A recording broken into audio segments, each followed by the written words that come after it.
What's the question? Oh, all right. I'll wait on you. We're with Jerry Masters today. Jerry, where are you from? I'm originally from Arkansas, and I spent a lot of years in Memphis back during the 60s when Memphis music was really kicking off. And then I came down to Muscle Shoals in 1969 to play bass on Patches with Clarence Carter. But I was born and raised in Arkansas and Little Rock. And I went into the Army after I got out of high school, so I never went back to Little Rock for any length of time. There's no music there, so we came to Memphis. Okay. When did you start playing music?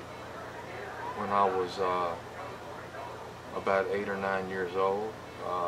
When I sent off for a cardboard guitar, I went out and sold Christmas cards in the cold to earn enough money to make a cardboard guitar. And when I put strings on it and tightened it up, it bent double. But I really I've had music in my life since I was 5 years old. I've just known that music was supposed to be my life. And I started out on guitar, but I never could get any better. And by chance, a friend of mine in the Army stole my guitar and amp, and I ended up with an upright bass in my hands. And I taught myself how to play that, and then eventually I switched over to electric bass, but I was supposed to be a bass player, I guess, because I wasn't a very good guitar player. Well, a lot of people look up to you. You're one of the best bass players. Well, I'm not known as a bass player. I'm not really known as a recording engineer producer. Right, you know? but bass is what brought me to Muscle Shoals, and that's what I love to do more than anything in the world is play. Yeah. I love to play. Yeah. How did you get on with the studio? Travis called me and asked me to come down on the Clarence Carter session for Patches. And I was living in Memphis at the time working at a club. And Travis called me, I came down, I played on it, and I was there for 4 or 5 days. And as I was getting ready to leave, Rick came up to me and said he appreciated me coming down and how much he enjoyed my playing and all that. And I said I had, in the meantime, for about the past 8 or 9, 10 months, I'd been teaching myself how to engineer.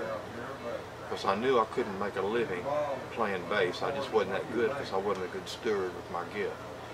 So I taught myself how to engineer.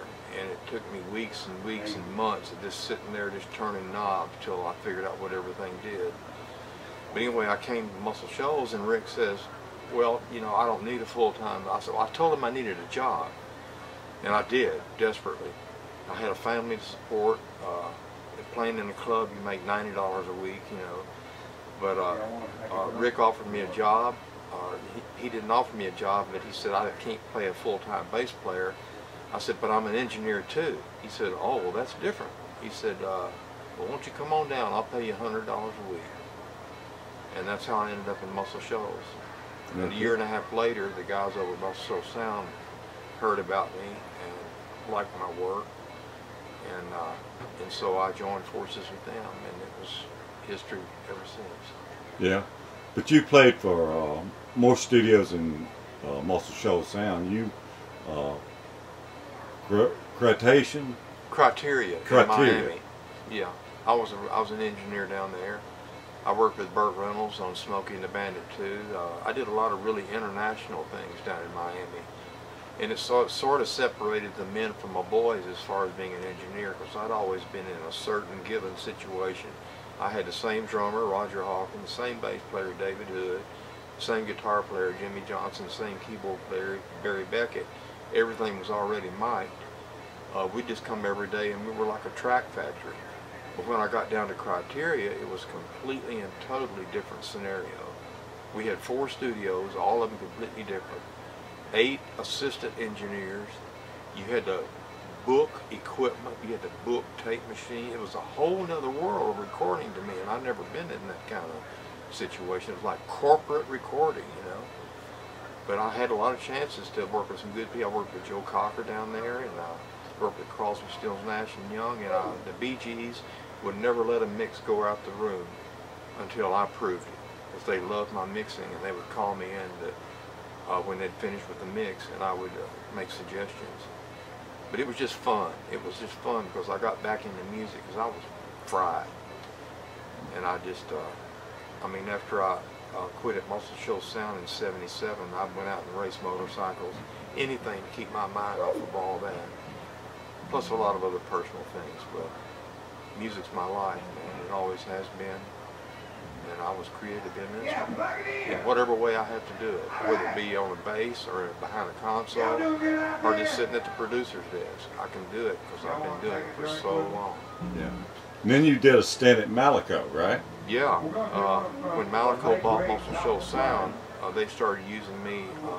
I was working freelance, being paid by the hour, and they started booking me on all these gospel mixes of live black gospel music of these huge choirs. They're called mass choirs, and they liked the way I mixed, so everybody started coming up here to mix their albums in the gospel department. And finally they just said, well, the heck with it, why don't you just move down here and work full time?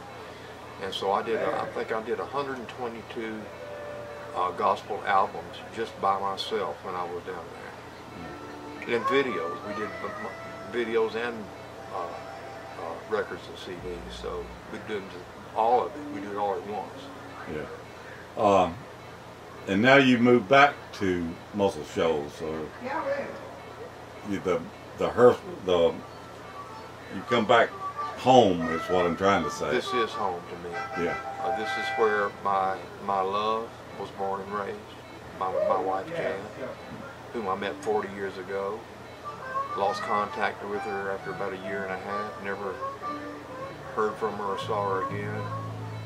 And ran into her and realized that we were created to be together. And now we are, and we're home. And we're here to make a difference. And we've created a thing called Music Heals the Shoals. And we believe that we can bring that legacy back. Help bring it back.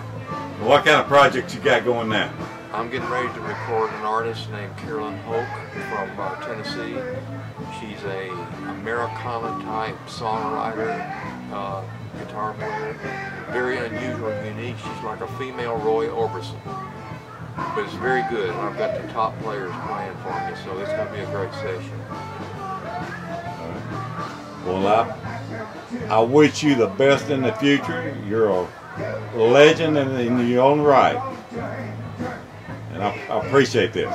A legend in my own mind. Huh? Thank you, Jared.